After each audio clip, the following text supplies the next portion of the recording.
धर्मराजसेव्यमान पावनाङ्घ्रिपङ्कजं ज्ञानयज्ञसूत्रमिन्दुशेखरं कृपाकरं नारदादियोगिवृन्दवन्दितं दिगम्बरं काशिकापुराधिनाथकालभैरवं भजे।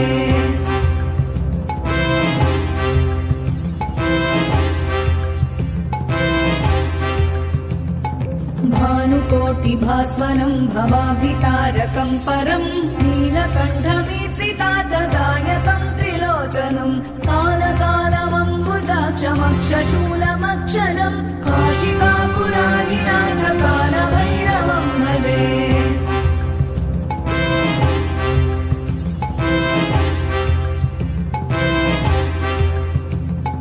शूलटङ्कपाशदण्डपाणिमादिकारणं